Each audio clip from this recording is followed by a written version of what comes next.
আসসালামু আলাইকুম এভরিওয়ান। তো আমাদের প্লেলিস্টের ধারাবাহিকতার আরেকটি ক্লাসে সবাইকে ওয়েলকাম। তো চলো আমরা বেশি কথা না বাড়ায় সরাসরি শুরু করব। তো আজকের ক্লাসটা হচ্ছে আমাদের উদ্ভিদ শারীরতত্ত্বের উপরে। বোর্ড যত এমসিকিউ আছে সবগুলো আমরা আজকে সলভ করব, ঠিক আছে? তো প্রথম যে কোশ্চেনটা দেখো, ম্যাক্রোমৌল। আচ্ছা, ম্যাক্রোমৌল আমরা এখান থেকে বের করার আগে ম্যাক্রোমৌল সম্বন্ধে কয়েকটা জিনিস আমরা জেনে নেই। ম্যাক্রোমৌল টোটাল কয়টা? ম্যাক্রোমৌল হচ্ছে 9টা, তাই না? মাইক্রো কয়টা? মাইক্রো হচ্ছে 8টা। এখন টোটাল কয়টা? 9 আর 8-এ 17টা।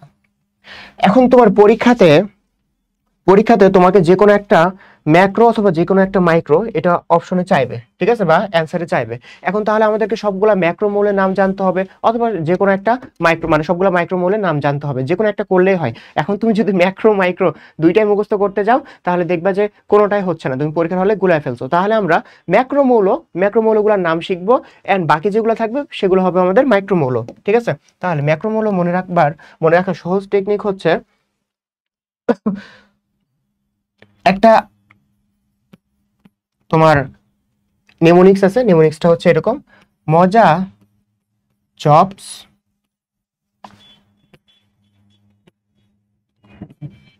কালকে নিও, ঠিক আছে? মজা চপস কালকে নিও, এখানে কোনটা দ্বারা কি বুঝাইছে এই জিনিসটা আমরা একটু শিখে নেই। আচ্ছা, তাহলে দেখো, এই যে ম দ্বারা কি? ম্যাগনেসিয়াম, মানে মজা দ্বারা কি? ম্যাগনেসিয়াম। এরপরে চপসের সি হচ্ছে কার্বন, এইচ হচ্ছে হাইড্রোজেন, ও হচ্ছে অক্সিজেন, পিতে ফসফরাস, এসতে সালফার, ঠিক আছে? এখন দেখো, কালকে এটা আমরা দুই ভাগে ভাগ করব। এই যে এই কালটা হচ্ছে ক্যালসিয়াম, কে এটা হচ্ছে কে লিখে দিলাম আমরা, তাহলে এটা কি হচ্ছে? পটাশিয়াম। তারপর হচ্ছে নিওটা কি? নিওটা হচ্ছে এন, নাইট্রোজেন, ঠিক আছে? তাহলে আমরা ইজিলি দেখো তো, মজা চপস কালকে নিও, এটা দ্বারা আমরা সবগুলো ম্যাক্রোমৌল যে আটটা আমরা মনে রাখতেছি। কয়টা হলো? 1টা 2টা 3টা 4টা 5টা 6টা 7টা 8টা 9টা। আচ্ছা, ম্যাক্রো 9টা মৌলের আমরা নাম মনে রাখতেছি। তাহলে পরীক্ষার হলে তোমার হয় ম্যাক্রো চাইবে অথবা মাইক্রো চাইবে। ম্যাক্রো যদি চাই তুমি এখান থেকে ইজিলি বের করে ফেলতে পারবা, আর যদি মাইক্রো চাই তাহলে ম্যাক্রোগুলো তো তুমি জানো, এটা বাদ দিয়ে যেটা থাকবে সেটা হচ্ছে মাইক্রো। আচ্ছা, এখানে তাহলে ম্যাক্রোমৌল কোনটা আছে দেখো তো। ম্যাক্রোমৌল আছে যে নাইট্রোজেন হচ্ছে আমাদের ম্যাক্রোমৌল। তাহলে টোটাল আমাদের জন্য অত্যাবশ্যকীয় বা প্রয়োজনীয় মৌল হচ্ছে 17টা। 9টা হচ্ছে মাইক্রো হচ্ছে 8টা, 9 আর 8-এ 17টা। এখন 9টা ম্যাক্রো মৌল এভাবে আমরা সিরিয়ালে মনে রাখবো। মজা চপস কালকে নিও। আচ্ছা, দেখবা আমি একটা ট্রিক্স শিখিয়ে দিছি, এই একটা ট্রিক্স থেকে কত এমসিকিউ আসবে? অনেকগুলো, আমরা এই একটা ট্রিক্স থেকে অনেকগুলো এমসিকিউ পাবো। আচ্ছা, এরপরে চলো, নিম্নের কোনটি ম্যাক্রো উপাদান? নিম্নের কোনটি ম্যাক্রো উপাদান? মজা চপস কালকে নিওর ওখানে কি ছিল? নাইট্রোজেন ছিল, তাহলে এই যে দেখো নাইট্রোজেন। এরপর আসো, নিচের কোনটি ম্যাক্রোনিউট্রিয়েন্ট? আবার দেখো নাইট্রোজেন আছে, তাহলে নাইট্রোজেন। এরপর আমরা আসি, উদ্ভিদের পুষ্টির জন্য ম্যাক্রো এলিমেন্ট কোনটা? মাইক্রো এলিমেন্ট কোনটা? এখন মজা চপস কালকে নিওর ওখানে কি ছিল?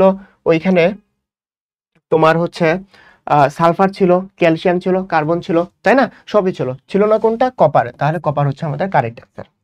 এরপরে দেখো, নিচের কোন মৌল উদ্ভিদ থেকে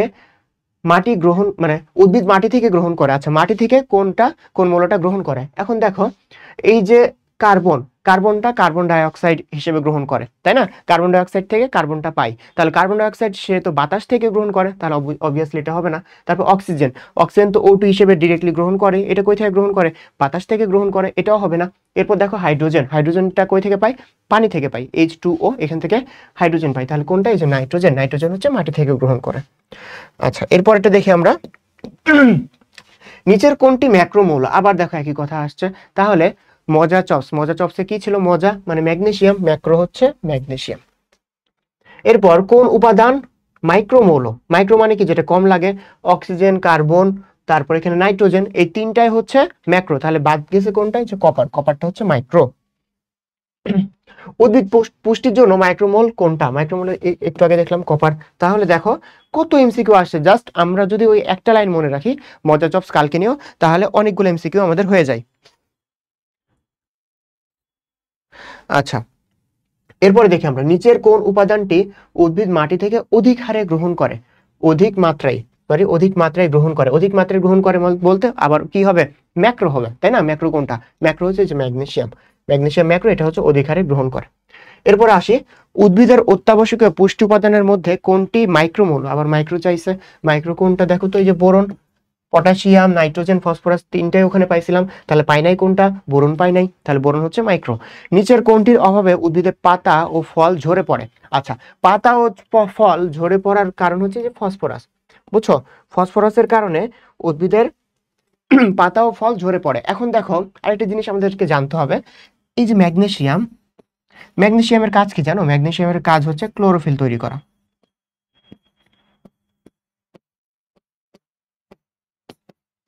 ক্লোরোফিল তৈরি করার কাজ কে করে? ম্যাগনেসিয়াম করে। তাহলে ম্যাগনেসিয়ামের যদি অভাব হয় তাহলে ক্লোরোফিল কম উৎপাদন হবে। ক্লোরোফিল যদি কম উৎপন্ন হয় তাহলে বেশি সবুজ হবে না, কারণ আমরা জানি ক্লোরোফিলের কারণেই উদ্ভিদ কি হয়? সবুজ হয়, সবুজ উদ্ভিদগুলা। তাহলে তার সবুজ হওয়ার হার কমে যাবে। তাহলে তুমি উদ্ভিদ যদি তোমার হচ্ছে এইচএসসি তে এমন কোনো এমসিকিউ আসে সেখানে উদ্দীপকে তোমাকে এরকম একটা মিন করছে যে উদ্ভিদটার কালারটা ফ্যাকাশে, কিছুটা ফ্যাকাশে হয়ে গেছে বা হলদে হয়ে গেছে, মানে সবুজ রংটা সেখানে বিবর্জিত হয়েছে, সবুজ রং সেভাবে নাই, তাই না? তখন তোমাকে বুঝতে হবে সেখানে কিসের অভাব ঘটছে? ক্লোরোফিলের অভাব ঘটছে। ক্লোরোফিলের অভাব কেন ঘটছে? ম্যাগনেসিয়ামের কারণে। আচ্ছা, নেক্সট আমরা যাই, মূল দ্বারা কোন খনিজ আয়ন সবচেয়ে দ্রুত গতিতে শোষিত হয়? আচ্ছা, এই দ্রুত গতিতে, তারপর হচ্ছে আস্তে কোনটা শোষিত হয়, এটা মনে রাখার জন্য আমাদেরকে জাস্ট একটু মনে রাখতে হবে পটাশিয়াম নাইট্রেট, ঠিক আছে? আর হচ্ছে ক্যালসিয়াম সালফেট, আমরা যৌগ আকারে মনে রাখবো, ঠিক আছে? আয়ন আকারে আলাদা আলাদা না রেখে আমরা যৌগ আকারে মনে রাখবো। তাহলে এখানে দেখো ক্যালসিয়াম নাইট্রেট এটার মানে কি? না, পটাশিয়াম নাইট্রেট এটার মানে কি? পটাশিয়াম নাইট্রেট মানে যেটা দ্রুত দ্রুত শোষিত হয়, মানে দ্রুত গতিতে শোষিত হয়। ক্যালসিয়াম সালফেট এটার মানে কি? যেটা হচ্ছে আস্তে শোষিত হয়, মানে ধীর গতিতে শোষিত হয়। এখন দেখো আমরা জানি যে যে কোনো মৌল শোষণ হয় কি হিসেবে? আয়ন হিসেবে, তাই না? তাহলে পটাশিয়ামের আয়ন কোনটা হবে? কে প্লাস, তাই না? তারপর দেখো এখান থেকে আরেকটা কোশ্চেন তোমাকে হয়তো পরীক্ষায় বলতে পারে যে কোন ক্যাটায়নটা বা কোন অ্যানায়নটা তোমার দ্রুত গতিতে শোষিত হয়? আমরা জানি অ্যানায়নটা কোনটা? নাইট্রেট, তাই না? আচ্ছা, অ্যানায়নটা হচ্ছে নাইট্রেট। এখন তুমি অপশনে দেখবা যে কতে তোমার কি দেওয়া আছে? কতে দেওয়া আছে পটাশিয়াম। তুমি আসলে দেখোই না ওখানে অ্যানায়ন বলছে, তাই না? তুমি ভাবছো যে ওখানে কি বলছে? আয়ন বলছে। ওইখানে হয়তো আয়ন বলছে, এটা তুমি ভেবে নিছো। এটা ভেবে যদি কতেই ওখানে তুমি পটাশিয়াম দাগায় দাও তাহলে তুমি কি হবা? ভুল অ্যান্সার করছো, এন্ড তোমার মার্কসটা কাটা যাবে। এই জন্য চারটা অপশন ভালো করে পড়তে হবে এবং কোশ্চেনে কি চাইছে, বুঝছো? কোশ্চেনে কি চাইছে এটা ভালো করে আমাদেরকে দেখতে হবে। আচ্ছা, তাহলে পটাশিয়াম নাইট্রেট এটা হচ্ছে দ্রুত গতিতে, আর ক্যালসিয়াম Ca2+ আর SO4 2- এটা হচ্ছে সব থেকে স্লো বা ধীর গতিতে শোষিত হয়, বুঝছো? আচ্ছা, তাহলে এইখানেও সেম ভাবে এটা হচ্ছে ক্যাটায়ন। তাহলে কোন ক্যাটায়নটা সব থেকে ধীর গতিতে শোষিত হয়? Calcium, not sulphate. কোন অ্যানায়নটা সব থেকে ধীর গতিতে শোষিত হয়? Sulphate, not calcium. তাহলে অপশনগুলা ভালোভাবে চেক করবে। এখানে কি বলছে? কোন আয়ন? আয়ন হচ্ছে পটাশিয়াম নাইট্রেট। তাহলে পটাশিয়াম বা নাইট্রেটের যে কোনো একটা যেটা থাকবে সেটা তুমি দাগাবা। এরপর আসো, কোন অ্যানায়ন হিসেবে, কোনটি অ্যানায়ন হিসেবে শোষিত হয়? আচ্ছা, অ্যানায়ন হিসেবে মানে কি? নেগেটিভ চার্জ কার থাকবে? নেগেটিভ চার্জ কার থাকবে? ক্যালসিয়াম, সোডিয়াম, ম্যাগনেসিয়াম, ক্লোরিনের নেগেটিভ চার্জ থাকে, বাচ্চাদের কোশ্চেন। এরপর দেখো কোন আয়ন সবচেয়ে দ্রুত গতিতে শোষিত হয়? এখানে কি বলছে? Ion, potassium nitrate. আচ্ছা, কোন উপাদানটি উদ্ভিদ ক্যাটায়ন হিসেবে শোষণ করে? ক্যাটায়ন হিসেবে শোষণ করে কে? পটাশিয়াম প্লাস, তাই না? এই যে পটাশিয়াম প্লাস ক্যাটায়ন হিসেবে শোষণ করে। কোন আয়নটি শোষণ হার সবচেয়ে মন্থর, মানে কি কম? কোনটা ছিল? ক্যালসিয়াম সালফেট, তাহলে ক্যালসিয়াম। এরপরে নিষ্ক্রিয় পরিশোষণ মতবাদ হলো, আচ্ছা এখন আমাদেরকে কি জানতে হবে এমসিকিউ এর জন্য? সক্রিয় পরিশোষণ মতবাদ কোনটা কোনটা, নিষ্ক্রিয় পরিশোষণ মতবাদ কোনটা কোনটা। সক্রিয় পরিশোষণ মতবাদ টোটাল কয়টা জানো? 3টা। এই যে লুন্ডেগড়, প্রোটন অ্যানায়ন কো ট্রান্সপোর্ট, আর হচ্ছে লেসিথিন, বুঝছো? এই তিনটা হচ্ছে সক্রিয়।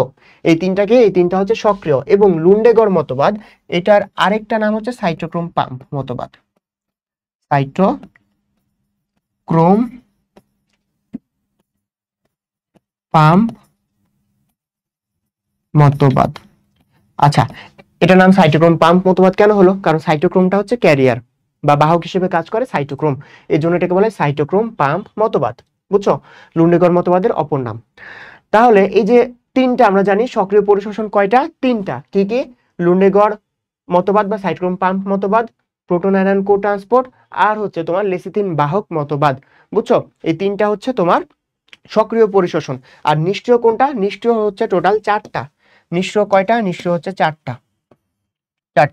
চারটার মধ্যে কি কি?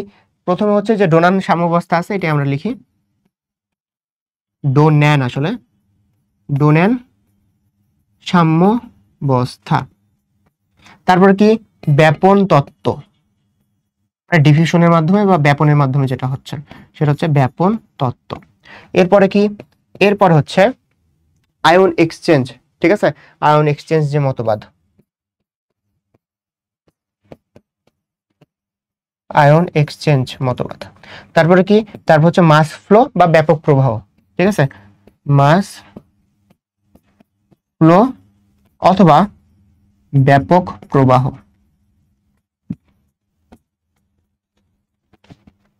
ব্যাপক প্রবাহ। তাহলে এই চারটা হচ্ছে নিষ্ক্রিয়। নিষ্ক্রিয় কেন? কারণ নিষ্ক্রিয়তে তোমার এটিপির প্রয়োজন হয় না, এটিপির প্রয়োজন হয় না, এই জন্য এদেরকে বলা হয় নিষ্ক্রিয়। আর এগুলো হচ্ছে সক্রিয়।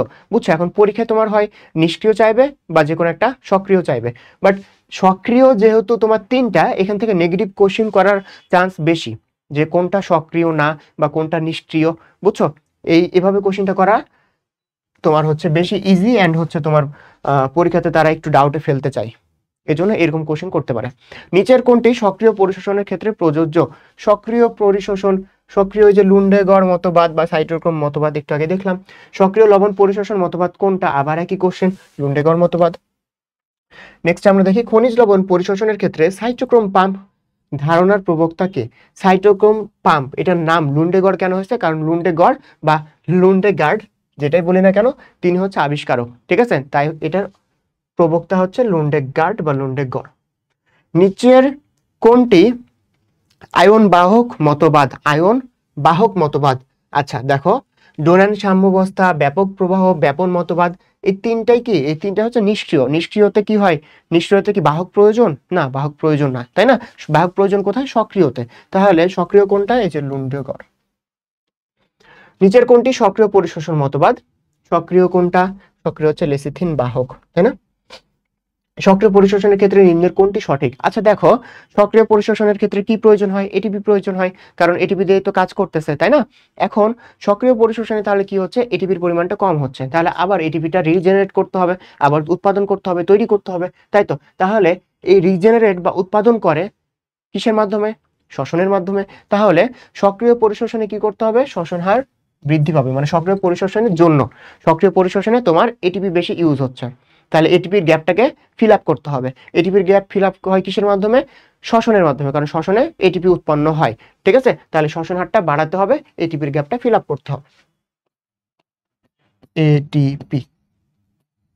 আচ্ছা, এরপর দেখো, কোন ক্ষেত্রে প্রশোধন হার বেশি হয়? যদি প্রশোধন হার বেশি হয় যদি আর্দ্রতা বেশি থাকে। আর্দ্রতা মানে কি? আর্দ্রতা মানে হচ্ছে বায়ুতে বাষ্পের পরিমাণ অনেক বেশি। আচ্ছা, বায়ুতে যদি বাষ্প অলওয়েজ মানে অলরেডি যদি থাকে, তাহলে নতুন করে কি আর পানি ওখানে যুক্ত হতে পারবে? নতুন করে কি H2O যে বাষ্প আকারে যুক্ত হতে পারবে? না। তাহলে আর্দ্রতা বেশি হওয়া যাবে না, আর্দ্রতা কি হতে হবে? কম হতে হবে। বুঝছো? তারপর তাপমাত্রা কম। দেখো, পানিটাকে তো বাষ্প আকারেই কিন্তু প্রশোধনের মাধ্যমে বায়ুতে ত্যাগ করা হচ্ছে বা বায়ুতে পাঠানো হচ্ছে, তাই না? তাহলে তাপমাত্রা কম থাকলে কি তোমার হচ্ছে পানি থেকে যে মানে তরল থেকে বাষ্পে পরিণত হয়, এটা কি তাড়াতাড়ি হবে? না। তাহলে তাপমাত্রা কি থাকতে হবে? বেশি থাকতে হবে। এরপর দেখো, বায়ু প্রবাহ কম। আচ্ছা দেখো, কোনো একটা জায়গায় যখন বেশি পরিমাণে বাষ্প সেখানে জমা হবে, তাই না? সেখানে জমা হয়ে একটা জায়গায় এসে স্যাচুরেটেড করে দিবে। এরপর যখন বাতাস আসবে, বাতাসটা ওই জায়গা থেকে যে বাষ্পগুলো জমা হয়েছিল সেগুলো অন্য জায়গায় নিয়ে যাবে, তখন আবার সেখানে প্রশোধন হবে। তার মানে কি, বায়ু প্রবাহ যদি থাকে তাহলে এটা অবশ্যই প্রশোধনে হেল্প করবে। তাহলে বায়ু প্রবাহ কি হতে হবে? বেশি হতে হবে। এরপর দেখো বায়ুচাপ কম। আচ্ছা, বায়ুচাপ কম এটা হলে কি হয়? বায়ুচাপ যখন কম হয়, বায়ুচাপ যখন কম হয় তখন পানির স্ফুটনাঙ্ক কমে যায়। স্ফুটনাঙ্ক স্ফুটনাঙ্ক কমে যায়। আচ্ছা, স্ফুটনাঙ্ক কমে গেলে কি হবে? কম তাপমাত্রায় পানি বাষ্পে পরিণত হবে, তাই তো? কম তাপমাত্রায় পানি বাষ্পে পরিণত হবে। তাহলে যখন আবহাওয়ার তাপমাত্রা কম থাকবে, কম থাকলে কি হবে? কম তাপমাত্রাতে বেশি পরিমাণে বাষ্পে পরিণত হবে। আবার যখন তাপমাত্রা বেড়ে যাবে তখন আরো বেশি হবে, আরো বেশি পরিমাণে বাষ্পে পরিণত হবে, তাই না? তাহলে বায়ুচাপ বেশি হলে স্ফুটনাঙ্ক কমে যাবে। স্ফুটনাঙ্ক কমে গেলে কি হবে? কম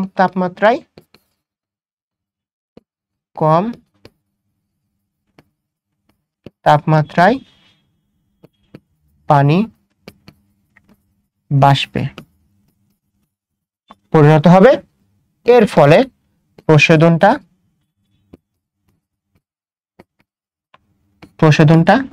বৃদ্ধি পাবে। ইন্টারেস্টিং একটা বিষয় কি জানো? পাহাড়ে যখন তুমি যাবা, পাহাড়ে গেলে বা পর্বতে গেলে ওইখানে বায়ুচাপটা অনেক কমে যাবে। আচ্ছা, বায়ুচাপ কমে গেলে সেখানে রান্না করা কঠিন হয়। কেন রান্না করা কঠিন হয়? কারণ কম তাপমাত্রাতেই তোমার পানিটা বাষ্পে পরিণত হয়। এখন দেখো, তুমি যদি একটা তরকারি রান্না করতে চাও তাহলে তরকারির যে সবজিগুলা বা মাংস, মাছ, এগুলো কি করতে হয়? ফুটতে হয়, তাই না? সেখানে পানিতে থেকে তাকে সিদ্ধ হইতে হয়। তাহলে পানি যদি বাষ্পে পরিণত হয়ে যায়, পানিটা যদি কম তাপমাত্রায় ফুটে বাষ্পে পরিণত হয়ে যায়, তাহলে কি সিদ্ধ করার জন্য যথেষ্ট সময় পাবে না সে, তাই না? যথেষ্ট সময় সিদ্ধ হবে না।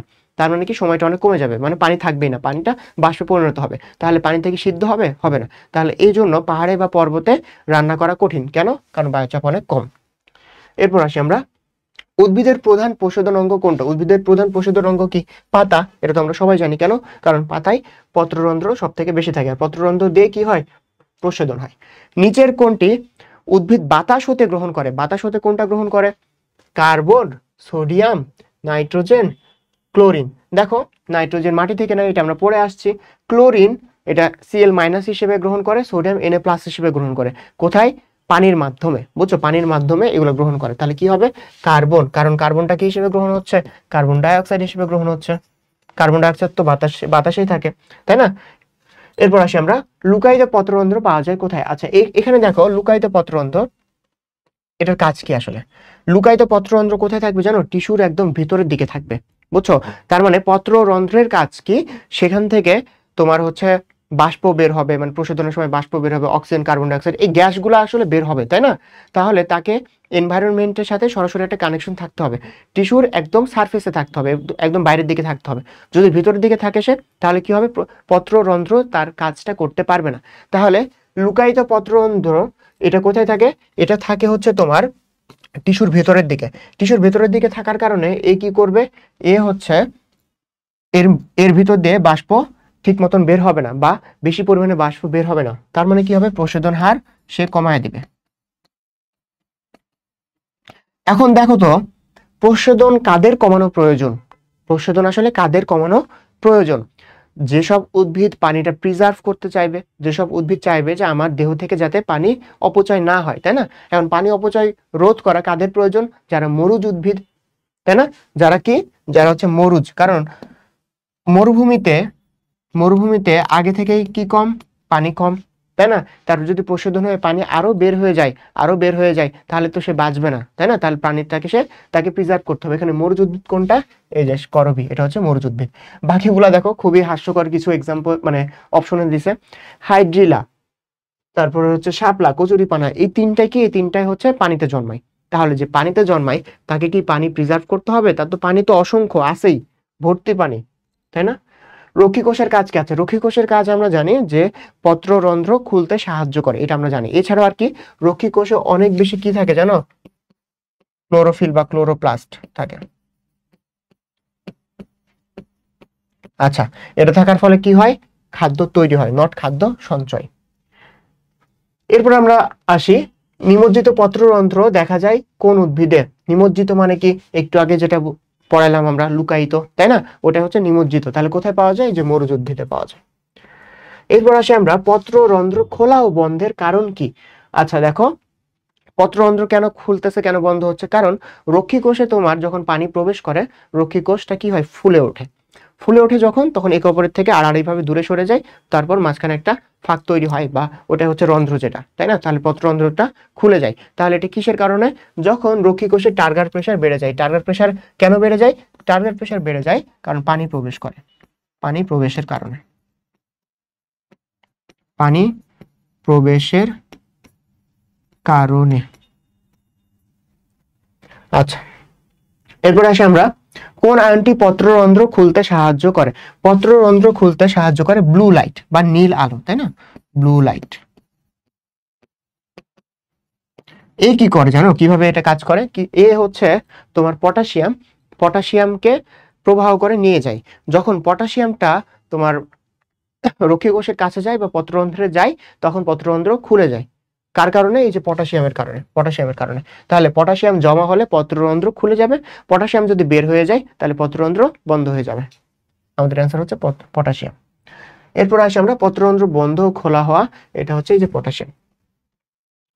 দিনের বেলায় আলোক বর্ণালীর কোন অংশ রক্ষী কোষের রিসেপ্টরকে উদ্দীপিত করে? এই যে নীল, একটু আগে পড়লাম আমরা, ব্লু লাইট বা নীল আলো। নিচের কোন আলো, এই যে ব্লু আলো বা ব্লু লাইট, একই দ্রাবক বিশিষ্ট দুটি ভিন্ন ঘনত্বের দ্রবণকে বৈষম্য ভিত্তিক ঝিল্লি দ্বারা পৃথক রাখলে কোন প্রক্রিয়াটি ঘটে? আচ্ছা দেখো, এখানে সবগুলো প্রক্রিয়া আমরা একটু জানি। ব্যাপন মানে কি? ব্যাপন মানে হচ্ছে উচ্চ ঘনমাত্রা থেকে নিম্ন ঘনমাত্রার দিকে ধাবিত হওয়া। আমি মুখে মুখে বলি, ঠিক আছে? তাহলে শোনো, তাহলে তোমাদের হয়ে যাবে। প্রশোধন কি? প্রশোধন হচ্ছে পানি যেটা তরল আকারে ছিল, এটা বাষ্পে পরিণত করা এবং উদ্ভিদের পত্ররন্ধ্রের মাধ্যমে এনভায়রনমেন্টে, পরিবেশে ছেড়ে দেওয়া। এরপর আসে ইমবাইবিশন। ইমবাইবিশন কাদের হয় জানো? যারা হচ্ছে হাইড্রোফিলিক পদার্থ, হাইড্রোফিলিক। আচ্ছা, হাইড্রোফিলিক মানে কি? পানির প্রতি যার আকর্ষণ আছে, ফিলিক এটা হচ্ছে আকর্ষণ, হাইড্রো মানে হচ্ছে পানি, পানির প্রতি যার আকর্ষণ আছে সেটা হচ্ছে হাইড্রোফিলিক। হাইড্রোফিলিক পদার্থ যে পানি শোষণ করে, পানি শোষণের প্রক্রিয়াকে বলা হচ্ছে ইমবাইবিশন। বুঝছো? যদি এক্সাম্পল দেই, তুমি হচ্ছে একটা কাঠের গুঁড়ি যদি তুমি হচ্ছে একটা পুকুরে ফেলে দাও, তাহলে কি হবে? কিছুক্ষণ পরে কাঠের গুঁড়িটার মধ্যে অনেক বেশি পানি ঢুকে যাবে, তাই না? কাঠের গুঁড়ি দেখবে আপনি আপনি ভারী হয়ে গেছে। কেন ভারী হয়ে গেছে? কারণ সেখানে পানি প্রবেশ করছে। সেখানে কেন পানি প্রবেশ করছে? কারণ কাঠের গুঁড়িটা হচ্ছে হাইড্রোফিলিক, এবং সে কোন প্রক্রিয়ার মাধ্যমে এই পানিটা গ্রহণ করছে? ইমবাইবেশনের মাধ্যমে। আচ্ছা, তাহলে অভিস্রবণটা কি? অভিস্রবণ হচ্ছে, মনে করো একটা কম ঘনত্ব আর একটা হচ্ছে বেশি ঘনত্ব,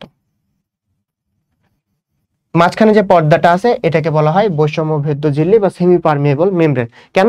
সে সব পদার্থকে পাস করতে দেয় না। বুঝছো? তাহলে অভিস্রবণে কি হয়?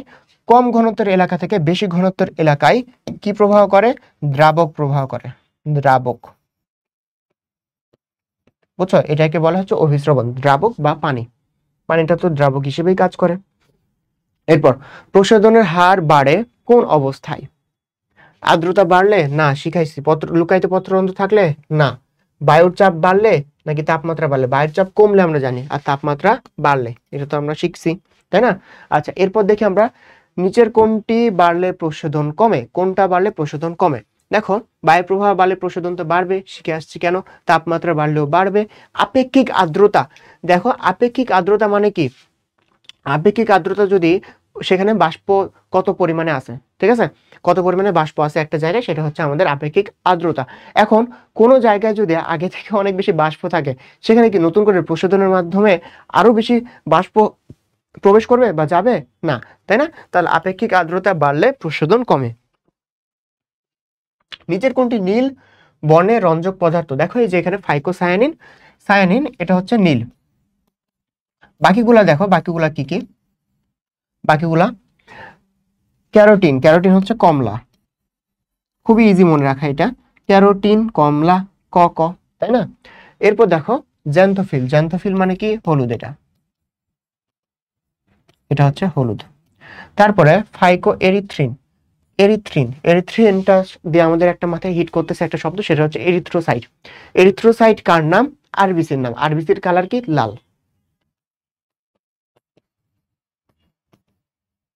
বুঝছো? আচ্ছা, তাহলে এখানে কি চাইছে? নীল। নীলটা কি? ফাইকোসায়ানিন। এরপর কোনটা কি বলছে, কোন আলোতে সালোক সংশ্লেষণ বেশি হয়? একক আলো হিসেবে লাল আলোতে সালোক সংশ্লেষণ বেশি হয়, এটা হচ্ছে একক আলো। কিন্তু দ্বৈত যদি আলো থাকে তাহলে আমরা জানি যে আলোর 7টা বর্ণ থাকে, তাই না? মানে কি, তোমরা যে আলোটা দেখতে পাচ্ছ এটা হচ্ছে সাদা আলো। সাদা আলো কেন?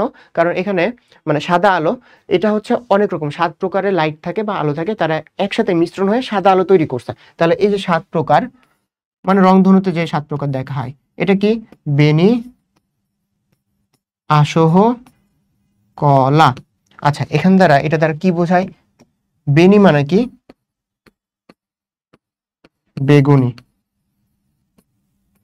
নিতে নীল, নীলের ইংলিশ কি?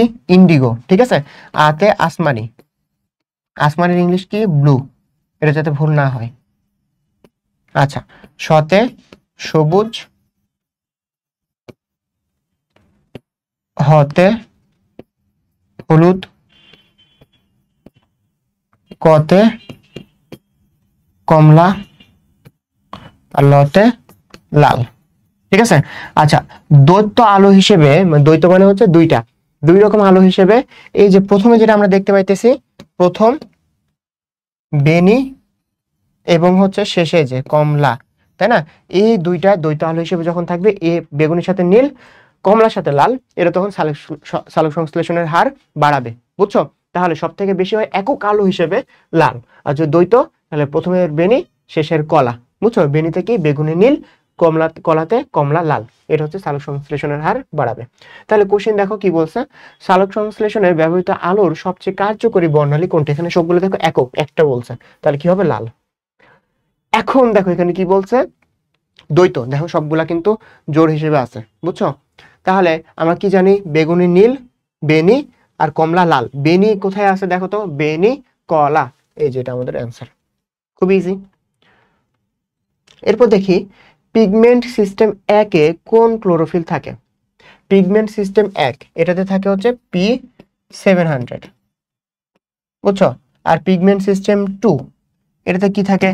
এটাতে থাকে হচ্ছে P680। কেমনে মনে রাখবা? খুবই ইজি। পিগমেন্ট সিস্টেম 1 মানে কি? সে সুপেরিয়র, সে 1 নম্বর, সে বড়, তাই না? তাহলে কি হবে? P700। আমরা জানি 700 আর 680 আছে, তাই না? এখন গুলা ফেলি আমরা, কেমনে মনে রাখবো? 1, সে একাই 100, সে একাই 100, সে সব থেকে সুপেরিয়র, বড়, তাহলে কি হবে? P700। আচ্ছা, এরপর আসি আমরা, পাতায় ক্লোরোফিল অণু সৃষ্টির জন্য কোন মৌলটা? এটা তো ডিসকাশনের সময় বলে দিছি, ম্যাগনেসিয়াম। সালোক সংশ্লেষণের আলোক পর্যায় সংঘটিত হয় কোনটিতে? আচ্ছা, এটা আমাদের জানার জন্য একটু আমি একটা জিনিস পড়াই, সেটা তোমাদের খুবই কাজে লাগবে। ক্লোরোফিল এখন বা ক্লোরোপ্লাস্ট, এটার আমরা যদি একটু আকৃতিটা দেখি কিরকম, এই যে এরকম তোমরা অনেকগুলা থলে দেখতে পাও, তাই না? থলের মতন আকৃতির জিনিস দেখতে পাও। তাহলে এই যে একটা থলে, এটাকে বলা হয় থাইলাকয়েড, থলে আকৃতির, থাইলাকয়েড। মনে রাখা খুবই ইজি, থাইলাকয়েড, একটা থলের মতন, এটা হচ্ছে থাইলাকয়েড। দেখো অনেকগুলা থলে মিলে একটা গুচ্ছ তৈরি করছে না? এই গুচ্ছকে বলা হয় কি জানো? এই গুচ্ছকে বলা হয় গ্রানাম। সিঙ্গুলারের গ্রানাম আমরা জানি একটা থাকে না, অনেকগুলা থাকে, প্লুরালে হচ্ছে গ্রানা। এখন থাইলাকয়েড মানে গ্রানাম একে অপরের সাথে কানেক্টেড থাকতে পারে, বুঝছো? কানেক্টেড থাকে। এখন আমরা ওইটাতে না যাই, ভিতরে যাই।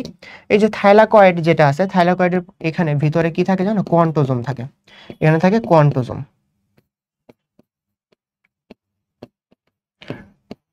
আর কোয়ান্টোজোমের একটা উপাদান কি? কোয়ান্টোজোমের একটা উপাদান হচ্ছে ক্লোরোফিল।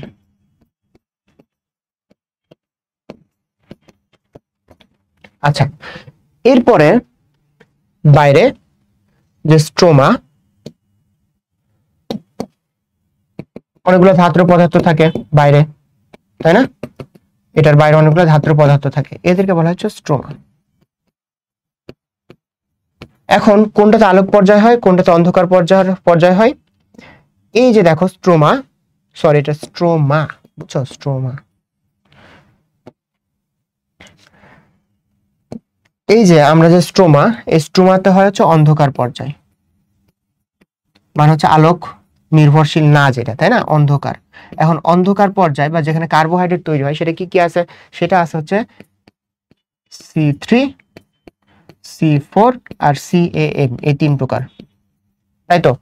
আর আর এই যে থাইলাকয়েডের ভিতরে এখানে এখানে থাকে কি ক্লোরোফিল। এখানে কি হয়, এখানে হয় হচ্ছে আলোক পর্যায়। এখানে কি ঘটে, এখানে ঘটে হচ্ছে আলোক পর্যায়। কারণ কি থাকে, সেখানে ক্লোরোফিল থাকে, তাই না? ক্লোরোফিল তো তোমার হচ্ছে আলোটা গ্রহণ করবে, তাই না? সেখানে কি হচ্ছে তাহলে, আলোক পর্যায় ঘটতেছে। তাহলে আরেকবার ছোট্ট করে একটু রিক্যাপ করি। থাইলাকয়েড কি, একটা থলের মতন আকৃতি গঠন, এটা হচ্ছে থাইলাকয়েড। অনেকগুলো থাইলাকয়েড মিলে তৈরি করে গ্রানাম। সিঙ্গুলার গ্রানাম, প্লুরাল হচ্ছে গ্রানা। এই গ্রানাম গ্রানা এগুলো হচ্ছে একে অপরের সাথে কানেক্টেড থাকতে পারে। তো থাইলাকয়েডের যে প্রকোষ্ঠ আছে, প্রকোষ্ঠের ভিতরে কি থাকে, কোয়ান্টোজোম থাকে। কোয়ান্টোজোমে কি থাকে, ক্লোরোফিল থাকে। এই জন্য ওখানে কি হয়, আলোক পর্যায় হয়। এবং বাইরে যে অংশটা ধাত্র, সেটাকে বলে স্ট্রোমা। স্ট্রোমাতে কি হয়, অন্ধকার পর্যায় হয়। অন্ধকার পর্যায় মানে কি, C3, C4, CM যে কার্বোহাইড্রেট তৈরি করার পর্যায়গুলো, এগুলো ঘটে স্ট্রোমাতে। তাহলে দেখো, সালোক সংশ্লেষণের আলোক পর্যায় সংঘটিত হয় কোনটাতে বা কোথায়, আলোক পর্যায়, তাহলে কোথায়, কোথায়, থাইলাকয়েডে। আচ্ছা, নেক্সট আমরা দেখি C3 চক্রের জন্য কোনটা সঠিক। C3 চক্রের জন্য, C3টা কি একটা অন্ধকার পর্যায়ের, আমি একটু আগে দেখালাম, তাহলে এটা কোথায় ঘটে, স্ট্রোমাতে ঘটে।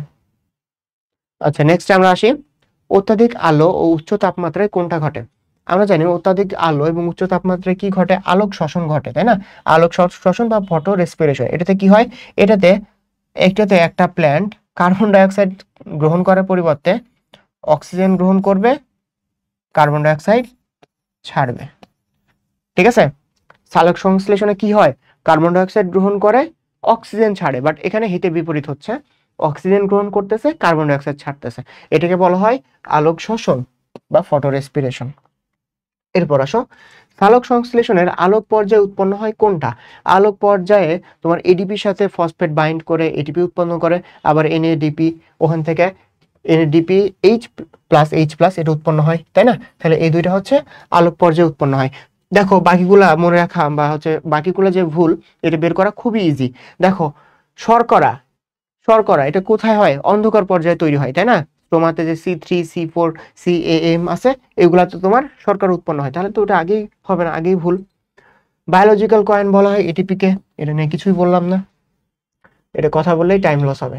নিচের কোনটিতে জৈব মুদ্রা উৎপাদিত হয়, এই যে এটিপি, এটিপি কোথায় উৎপন্ন হয়, এটিপি উৎপন্ন হয় মাইটোকন্ড্রিয়াতে, তাই না? এই জন্য এটাকে কি বলে, শক্তি ঘর বলে বা পাওয়ার হাউস অফ সেল। নিচের কোনটিকে বায়োলজিক্যাল কয়েন, এটিপি। আচ্ছা, এরপরে কি বলছে, পানির ফটোলাইসিস, পানির ফটোলাইসিসে কোনটা সহায়তা করে, তাই না? পানির ফটোলাইসিসে ম্যাঙ্গানেজ যেটা আছে, Mn2+, এই ম্যাঙ্গানেজটা হচ্ছে পানির ফটোলাইসিসে সাহায্য করে, বুঝছো?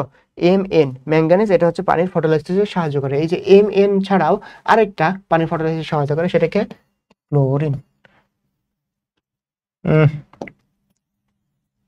আচ্ছা, এই যে Mn2+ আর Cl-, এই দুইটা সবসময় যে Mn2+ থাকবে এরকম না, Cl- থাকতে পারে। বা তোমাকে আবার ওইভাবে কোশ্চেন করতে পারে যে নিচের কোন ক্যাটায়নটা, নিচের কোন অ্যানায়নটা, এভাবে, বুঝছো? আচ্ছা, এরপর আসি আমরা, কেলভিন চক্র কোথায় সংঘটিত হয়। কেলভিন চক্র কোথায় হবে, থাইলাকয়েডে নাকি স্ট্রোমাতে? এটা হচ্ছে কার্বন ডাইঅক্সাইড থেকে কার্বোহাইড্রেট তৈরি করার পর্যায়, তাই না? অন্ধকার পর্যায়, এটা হবে কোথায়, স্ট্রোমাতে। কিভাবে স্ট্রোমাতে হইতেছে ওটা আমি ওই একটা স্লাইডে কত কিছু বুঝাই দিছি, ওই একটা স্লাইড পড়লে দেখবা তোমরা অনেক এমসিকিউ করতে পারতেছো, অ্যান্সার করতে পারতেছো। C3 উদ্ভিদের কার্বন বিজারণ প্রক্রিয়ায় প্রথম স্থায়ী পদার্থ কোনটা। আচ্ছা, C3 এখানে কি বলছে, C3, C3তে কি, C3তে হচ্ছে 3-ফসফোগ্লিসারিক অ্যাসিড, 3 কার্বন যুক্ত 3-ফসফোগ্লিসারিক অ্যাসিড, তাই না? আর যদি আমরা C4 বলি, C4 এ কি পাবো আমরা, C4 এ পাবো হচ্ছে অক্সালো অ্যাসিটিক অ্যাসিড। আমরা দুইটাই শিখে নিই।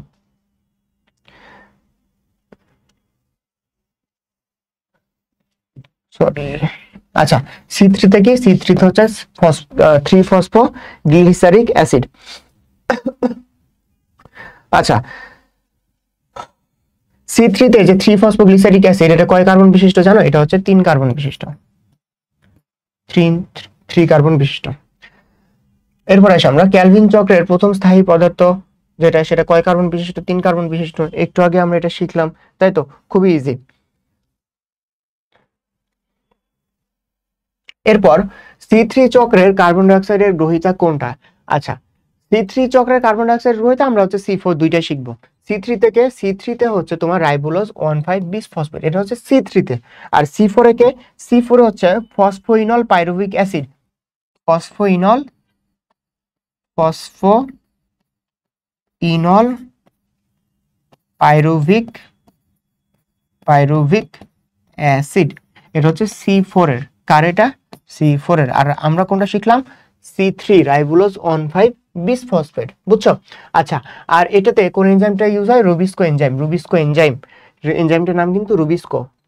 আচ্ছা, কেলভিন চক্রে বায়ুস্থ কার্বন ডাই অক্সাইড ক্লোরোপ্লাস্টের স্ট্রোমাতে প্রবেশ করে কয় কার্বন বিশিষ্ট যৌগের সাথে কি হয়? যুক্ত হয়। আচ্ছা, কেলভিন চক্রে দেখো, কেলভিন চক্রে রাইবোলোজ 1,5 বিস ফসফেট, এটা কয় কার্বন বিশিষ্ট? এটা হচ্ছে তোমার 5 কার্বন বিশিষ্ট। এটার সাথে কার্বন ডাই অক্সাইড যুক্ত হয়, কার্বন ডাই অক্সাইড যুক্ত হলো, কার্বন ডাই অক্সাইড এটা কয় কার্বন বিশিষ্ট? এটা হচ্ছে 1 কার্বন বিশিষ্ট। তাহলে উৎপন্ন হবে কয় কার্বন বিশিষ্ট যৌগ? 6 কার্বন বিশিষ্ট যৌগ। এটা কি? এটা হচ্ছে কিটো অ্যাসিড। এই কিটো অ্যাসিডটা হচ্ছে অস্থায়ী কিটো অ্যাসিড, তৈরি করে অস্থায়ী কিটো অ্যাসিড, অস্থায়ী কিটো অ্যাসিড। তাহলে 5 কার্বন বিশিষ্ট, তাই না? এরপর আমরা আসি C3 চক্রের কার্বন ডাই অক্সাইড গ্রহণকারী যৌগটি 5 কার্বন বিশিষ্ট, একটু আগে তো আমরা এটা পড়লাম, তাই না? নিচের কোনটি অধিকাংশ ক্ষেত্রে উদ্ভিদের এরিথ্রোজ 4 ফসফেট হিসেবে বিরাজ করে? আচ্ছা আচ্ছা, দেখো এরিথ্রোজ, তাই না? আমরা সেল কেমিস্ট্রির যে এমসিকিউ সলভ ক্লাসে তোমরা যদি দেখে থাকো, এরিথ্রোজ কি বলছিলাম? এরিথ্রোজ হচ্ছে 4 কার্বন, একটা টেট্রোজ, তাই না? তাহলে টেট্রোজ হলে কয় কার্বন বিশিষ্ট হবে এরিথ্রোজ? এরিথ্রোজ হচ্ছে একটা টেট্রোজ, তাহলে কয় কার্বন বিশিষ্ট? 4 কার্বন বিশিষ্ট। 4 কার্বন বিশিষ্ট এখানে কোনটা আছে? একটাই আছে, যে C4H8O4। এখন তোমরা যদি ইরিথ্রোজ 4 ফসফেট, এটা তোমরা যদি ফর্মুলা না জানো, ঠিক আছে, মলিকুলার ফর্মুলা যদি না জানো, তারপরে কিন্তু অ্যান্সার করতে পারতেছো। C4 উদ্ভিদ হলো, আচ্ছা C4 উদ্ভিদ কোনটা? C4 উদ্ভিদ হচ্ছে আখ, ভুট্টা, সরগম, মিল্লাত, কাউন, চীনা, গিনি ঘাস, এগুলা, তাই না? তাহলে তোমরা কি করবা? তোমরা হচ্ছে C4 উদ্ভিদের কিন্তু খুব বেশি এক্সাম্পল বইয়ে নাই। সুন্দর করে C4 উদ্ভিদ কোনগুলা একটা স্টিকি নোটে লিখবা, লিখে তোমার বইয়ে মেরে দিবা, ঠিক আছে? তাহলে C4 উদ্ভিদ যে আখ বা ইক্ষু, এটা সাইন্টিফিক নাম কি? স্যাকারাম অফিসিনেরাম। বাকিগুলো দেখো অরিজিন স্যাটাইভাইটা কিসের? ধানের, ঠিক আছে? তারপর হচ্ছে গম, এটা হচ্ছে ম্যাঙ্গো বা আম। এই আমার বাসা কোথায় জানো? আমার বাসা হচ্ছে চাঁপাইনবাবগঞ্জে। চাঁপাইনবাবগঞ্জ কিসের জন্য ফেমাস? চাঁপাইনবাবগঞ্জ আমের জন্য ফেমাস, বুঝছো? নামটা দেখে হুট করে মনে পড়লো। C3 চক্রে কার্বন ডাই অক্সাইড গ্রহিতা কোনটা? এটা কি বলছে? C3 চক্রে, C3 চক্রে তাহলে রাইবোলোজ বিস ফসফেট, তাই না? রাইবোলোজ 1,5 বিস ফসফেট হবে, বাট এখানে রাইবোলোজ বিস ফসফেট দিয়েছে, এটাই তাহলে অ্যান্সার। 1,5 যদি থাকতো আমরা সেখানে যেতাম, বাট এখানে কি বলছে? বিস ফসফেট বলে দিছে, মানে দুইটা ফসফেট থাকবে। আচ্ছা, আর বিস ফসফেট আর বাইফসফেট, এখানে তো বাইফসফেটও বলতে পারতো, বাট বিস ফসফেট কেন বললো? কোশ্চেন আসে না? বাইফসফেট মানে কি দুইটা থাকবে, বাট এদের লোকেশন ফিক্স না। লোকেশন তোমার 1 নাম্বার কার্বন এবং 2 নাম্বার কার্বনে হইতে পারে, 2 এবং 3 নাম্বার কার্বনে হইতে পারে, তাই না? যখন বিস থাকবে, বিস মানে কি প্রথম এবং শেষ কার্বনে সবসময় থাকবে, ঠিক আছে? যেরকম প্রথম কার্বন কোনটা? 1, শেষ কার্বন কোনটা? 5, তাহলে 1 এবং 5 নাম্বার কার্বনে থাকবে, এটার কথা হচ্ছে বিস, এটা মানে হচ্ছে বিস, বুঝছো? প্রথম এবং শেষ কার্বনে থাকবে, তা এই জন্য ওখানে উল্লেখ করে দেয় নাই, বুঝছো? যে 1,5 উল্লেখ করার প্রয়োজন হয় না, বিস শব্দ আছেই তো। ভুট্টা উদ্ভিদে কার্বন ডাই অক্সাইডের গ্রাহক যৌগ কয় ধরনের? আচ্ছা, কার্বন ডাই অক্সাইডের গ্রাহক যৌগ কয় ধরনের? আমরা জানি কার্বন ডাই অক্সাইডের গ্রাহককে ক্লোরোফিল, তাই না?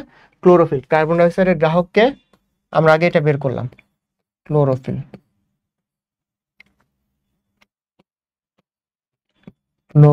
ক্লোরোফিল। এখন আসি আমরা ভুট্টা উদ্ভিদ, এটা কি? এটা হচ্ছে একটা C4 প্ল্যান্ট, C4। আচ্ছা, C4 প্ল্যান্টে ক্লোরোফিল থাকে দুই প্রকার। কয় প্রকার? 2 প্রকার। একটা হচ্ছে মেজোফিল কোষে যে ক্লোরোফিল থাকে, আর এটা হচ্ছে বান্ডেল শীট। বান্ডল শীট, বুঝছো? মেসোফিল এবং বান্ডল শীট দুই জায়গায়তে কি থাকে তোমার? ক্লোরোফিল থাকে। কয় প্রকার তাহলে হলো? দুই প্রকার। আর যদি আমরা সি3 তে আসি, সি3 তে খালি কি, এটা হচ্ছে সি4 এর, বুঝছো? সি4 এর ক্লোরোফিল। আর সি3 তে আসলে কোথায় পাবো? শুধুমাত্র মেসোফিলে পাবো, শুধুমাত্র মেসোফিলে পাবো। এটা হচ্ছে সি3। আচ্ছা, এরপরে আসি আমরা নিচের কোন উদ্ভিদের ট্রান্স অ্যানাটমি দেখা যায়? ট্রান্স অ্যানাটমি হচ্ছে দুই প্রকার। ট্রান্স অ্যানাটমি একটা গঠন, ঠিক আছে? এই গঠনটা কি? মেসোফিল একে সারণ করে যে বান্ডল শীট থাকে, মানে দুই ধরনের যে ক্লোরোফিল থাকে, এই গঠনটাই হচ্ছে ট্রান্স অ্যানাটমি। এটা কোথায় দেখা যায়? সি4 উদ্ভিদ। সি4 উদ্ভিদ কোনটা? ভুট্টা। আচ্ছা, নিচের কোনটি সি4 উদ্ভিদ? আমি বলছিলাম সি4 উদ্ভিদগুলা সুন্দর করে একটা স্টিকি নোটে লিখে রাখবে যে কোনগুলো সি4 উদ্ভিদ। ট্রান্স অ্যানাটমির ক্ষেত্রে কোন জাতীয় উদ্ভিদের বৈশিষ্ট্যটা? সি4। নিচের কোনটি সি4 উদ্ভিদ? আবার একই পর ভুট্টা। কোন উদ্ভিদে দুই ধরনের ক্লোরোপ্লাস্ট থাকে? দুই ধরনের মানে কি? ওই যে দেখালাম মেসোফিল এবং বান্ডল শীট, ওইটাই, তাই না? কোথায় পাওয়া যায়? আখ বা ইক্ষুতে। এরপর আসি আমরা কোন উদ্ভিদে বান্ডল শীট ক্লোরোপ্লাস্ট থাকে। এটা কোথায়? ধান, বাঁশ, গম, আখ। কোথায়? আখে। কেন? কারণ এটা সি4 এ তো মেসোফিল এবং বান্ডল শীট দুই জায়গাতেই থাকে, আর সি3 তে শুধু মেসোফিল। এরপর আসি আমরা নিচের কোন উদ্ভিদটি উচ্চ তাপমাত্রার সালোক সংশ্লেষণ করতে পারে? উচ্চ তাপমাত্রায়। আচ্ছা, উচ্চ তাপমাত্রায় কোনটা? সি4 যারা, তারা। তাহলে সি4 কে? সি4 হচ্ছে ইক্ষু। উদ্ভিদে কয় প্রকার সি4 গতি লক্ষ্য করা যায়? 3 প্রকার, তাই না? একটা হচ্ছে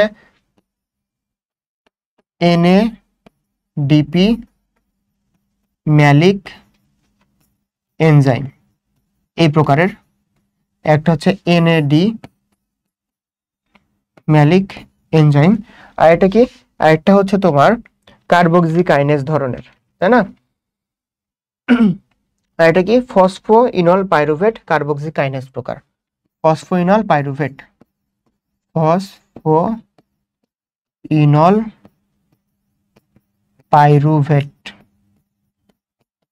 কার্বক্সিকাইনেজ।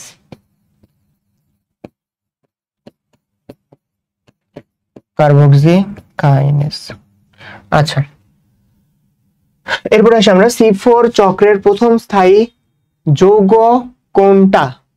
এটা কি হবে? এটা হবে হচ্ছে এই যে অক্সালো অ্যাসিটিক অ্যাসিড। এটা হচ্ছে প্রথম যে স্থায়ী। এটা তো ওই তখনই বলে দিছি, সি3 পড়ানোর সময় বলে দিছি।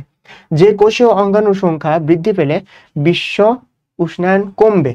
কোষীয় অঙ্গাণুর সংখ্যা বৃদ্ধি পেলে বিশ্ব উষ্ণায়ন কমবে। আচ্ছা দেখো, বিশ্ব উষ্ণায়ন এটার জন্য দায়ী কোন গ্যাস? এটার জন্য দায়ী হচ্ছে কার্বন ডাই অক্সাইড, তাই না? এখন কোন অঙ্গাণুটা কার্বন ডাই অক্সাইড গ্রহণ করে, অক্সিজেন ছাড়ে? এটা যদি আমরা বের করতে পারি, অ্যান্সার হয়ে গেছে। এখন দুইটা আমাদের হইতে পারে, একটা হচ্ছে ক্লোরোপ্লাস্ট, মাইটোকন্ড্রিয়া। এই দুইটা তো অক্সিজেন, কার্বন ডাই অক্সাইড এগুলোর সাথে কিছুটা কানেক্টেড, তাই না? মাইটোকন্ড্রিয়াতে কি হয়? সে শ্বসন করে। শ্বসনে কি হয়? অক্সিজেন গ্রহণ করে, কার্বন ডাই অক্সাইড ছাড়ে। তার মানে যদি মাইটোকন্ড্রিয়ার সংখ্যা বেড়ে যায়, তাহলে কি হবে? বিশ্ব উষ্ণায়ন আরো বেশি হবে। কিন্তু যদি ক্লোরোপ্লাস্টের সংখ্যা কমে যায়, তাহলে সে বেশি বেশি ক্লোরোফিল ইউজ করবে, মানে কার্বন ডাই অক্সাইড ইউজ করবে এবং অক্সিজেন ছাড়বে, তাই না? তাহলে ক্লোরোপ্লাস্ট এবং বিশ্ব উষ্ণায়ন কমবে। এরপর আসি আমরা সালোক সংশ্লেষণের অভ্যন্তরীণ প্রভাবক কোনটা? অভ্যন্তরীণ প্রভাবক মানে কি? তার নিজের দেহের ভেতরে, তাই না? পরিবেশের না। দেখো বাকি সবগুলো পরিবেশের, ক্লোরোফিল হচ্ছে তাদের নিজের দেহে তো থাকে ক্লোরোফিল। আচ্ছা, সরি, গ্লাইকোলাইসিসে সরাসরি কত অণু এটিপি তৈরি হয়? আচ্ছা, গ্লাইকোলাইসিসে দেখো কি তৈরি হয়? 4টা এটিপি আর হচ্ছে 2টা NADH+H+। এখন দেখো এইখানে সরাসরি উৎপাদিত হইতেছে কয়টা এটিপি? এই যে 4টা এটিপি সরাসরি উৎপাদিত হইতেছে, তাই না? অ্যান্সার আমরা কিন্তু পেয়ে গেছি। কিন্তু শুধুমাত্র এই অ্যান্সার পাইলেই হবে না, আমরা আরো কিছু শিখি। চলো, 4টা 2টা, তাহলে 4টা এবং হচ্ছে 2 NADH+H+। তাহলে আমরা জানি একটা NADH2 থেকে 3টে এটিপি তৈরি হয়। তাহলে এখানেও কয়টা এটিপি তৈরি হবে? 6টা এটিপি তৈরি হবে। কিন্তু না, 6টা এটিপি তৈরি হয় না। 6টার থেকে আরো 2 মাইনাস করতে হবে। কেন 2 মাইনাস করতে হবে? কারণ NADH2 থেকে 6টা এটিপি, মানে 3টা এটিপি তৈরি হয়, কিন্তু গ্লাইকোলাইসিস কোথায় হয়? সাইটোপ্লাজমে হয়। সাইটোপ্লাজম থেকে যখন NADH NADH প্লাস H প্লাসকে যখন তোমার সাইটোপ্লাজম থেকে কোথায় নিয়ে যায়, মাইটোকন্ড্রিয়াতে নিয়ে যাইতে হয়, তাই না? কারণ মাইটোকন্ড্রিয়াতেই তোমার কি ঘটে, ইলেকট্রন ট্রান্সপোর্ট সিস্টেম ঘটে, ইলেকট্রন প্রবাহতন্ত্র। আর ইলেকট্রন প্রবাহতন্ত্রের মাধ্যমেই কিন্তু NADH2, তারপরে FADH2, GTP এগুলো থেকে কি উৎপাদিত হয়, এগুলো থেকে তোমার এটিপি উৎপাদিত হয়। এটুক তো ক্লিয়ার? তাহলে NADH2, FADH2, GTP এগুলো থেকে এটিপি উৎপাদিত হয় কোথায়?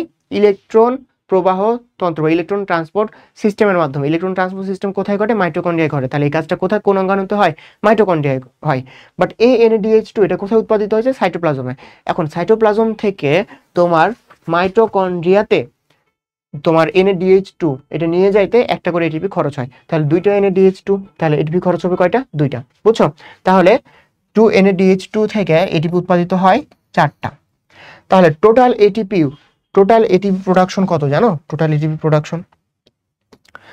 এটিপি প্রোডাকশন হচ্ছে 4 আর 4 8। এখন কথা হচ্ছে যদি বলে যে এটা কিন্তু টোটাল, এটা কি? এটা হচ্ছে টোটাল,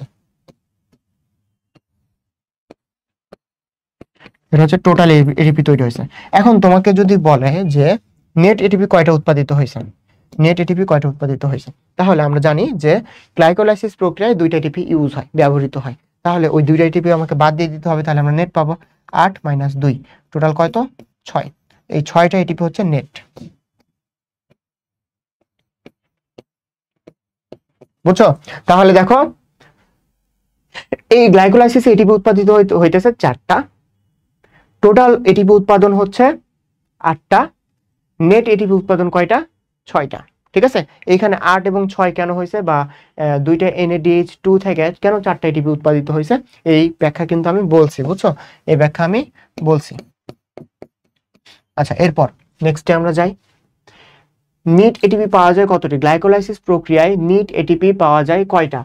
আচ্ছা, এখন কথা হচ্ছে এখানে তো দেখো নিট এটিপি গ্লাইকোলাইসিসেই এখানে কিন্তু বলা হয় নাই যে তোমার গ্লাইকোলাইসিস সহ বাকি যে প্রক্রিয়া হয়েছে, বাকি প্রক্রিয়া শেষে তোমার পুরো যে মানে চক্র সম্পাদন হওয়ার পরে গ্লাইকোলাইসিস থেকে কয়টা নেট এটিপি পাইছি, এরকম কিন্তু না, তাই না? শুধুমাত্র গ্লাইকোলাইসিসেই। এখন গ্লাইকোলাইসিসে এটিপি উৎপাদন হয়েছিল কয়টা? 4টা। ইউজ হয়েছে কয়টা? 2টা। তাহলে 4 - 2, তাহলে কয়টা এটিপি নেট? 2টা এটিপি নেট। আচ্ছা, যে নেট হচ্ছে 2টা এটিপি। 4 - 2, 2টা যেহেতু ইউজ হয়েছে। আচ্ছা, কারণ গ্লাইকোলাইসিস প্রক্রিয়া যে NADH2 হয়েছে, এখান থেকে আমরা কি পাচ্ছি? এটিপি পাচ্ছি, কিন্তু গ্লাইকোলাইসিসে কি পাচ্ছি না। আমরা কোথায় পাচ্ছি? ইলেকট্রন প্রবাহ তন্ত্র বা ইলেকট্রন ট্রান্সপোর্ট সিস্টেমে গেলে। বুঝছো? এরপর দেখো সবাত শ্বসন অবাত শ্বসনের অভিন্ন ধাপ কোনটা? এই যে গ্লাইকোলাইসিস, এটা। এরপর আসি আমরা গ্লাইকোলাইসিস প্রক্রিয়ায় এক অণু গ্লুকোজ থেকে কত অণু পাইরুভিক অ্যাসিড তৈরি হয়? আচ্ছা, খুবই ইজি বিষয় এটা। গ্লুকোজ এটা কয় কার্বন বিশিষ্ট? 6 কার্বন বিশিষ্ট। পাইরুভিক অ্যাসিড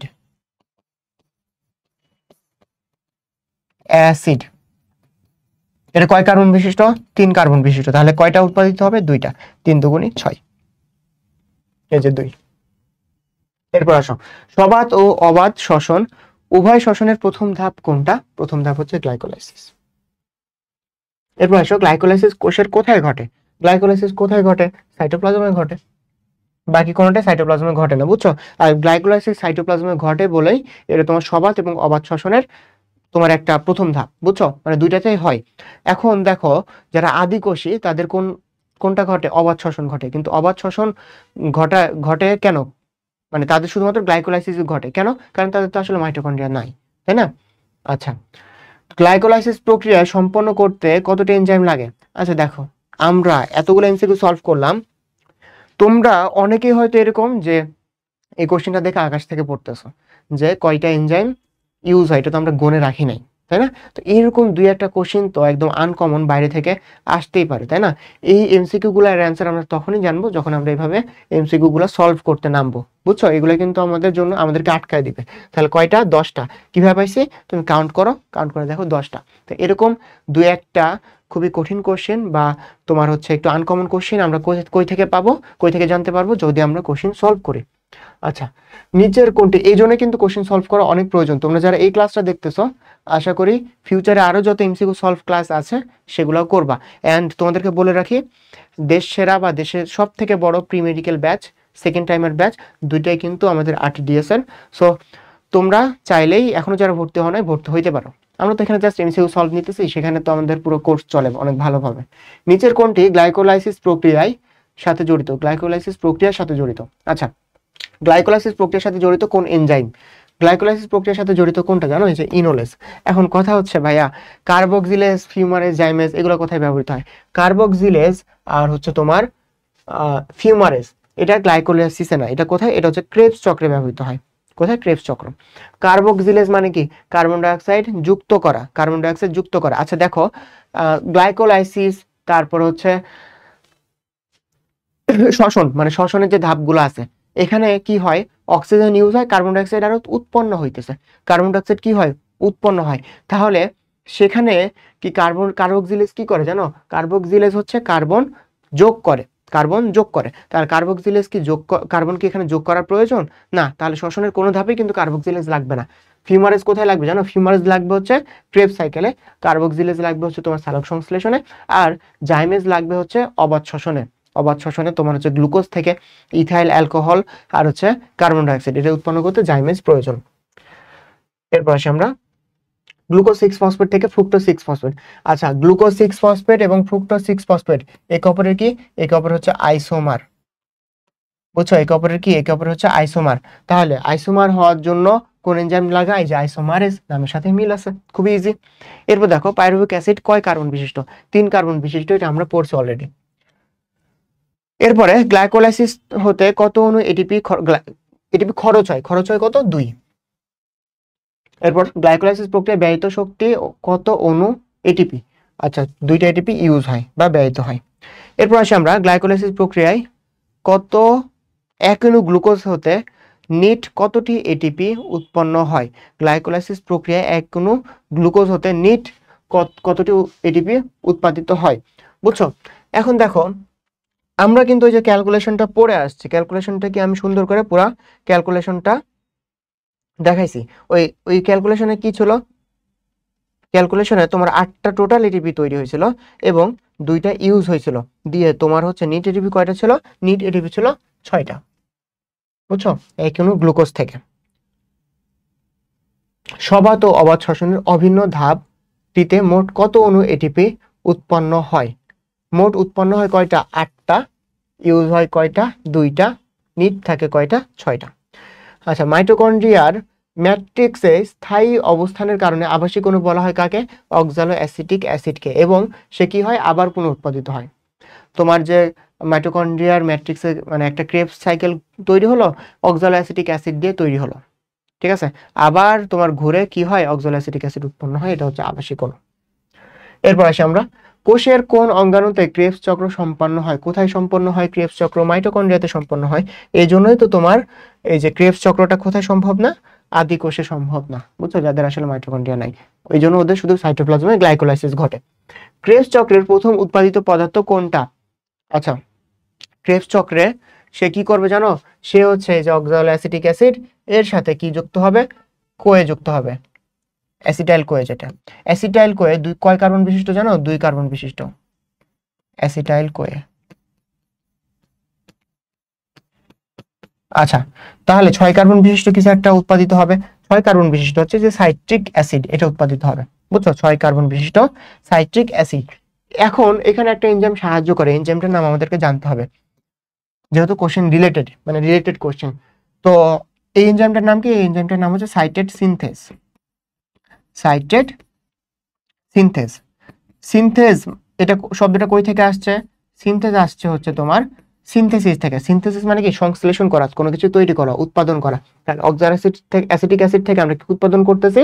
সাইটিক অ্যাসিড উৎপাদন করতেছি, এই জন্য নাম হয়েছে সাইটেড সিনথেস। এরপর আসি আমরা, ট্রাইকার্বক্সিলিক চক্র কোনটা? এটা হচ্ছে তোমার ক্রেবস চক্রকে বলা হয় ট্রাইকার্বক্সিলিক চক্র।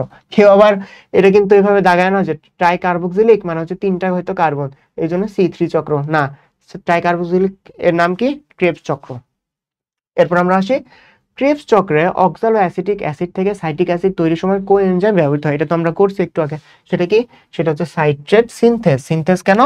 সিনথেস কেন? কারণ সংশ্লেষ বা উৎপাদন করতে হবে, এই জন্য। ক্রেবস চক্রের গ্রাহক কোনটা?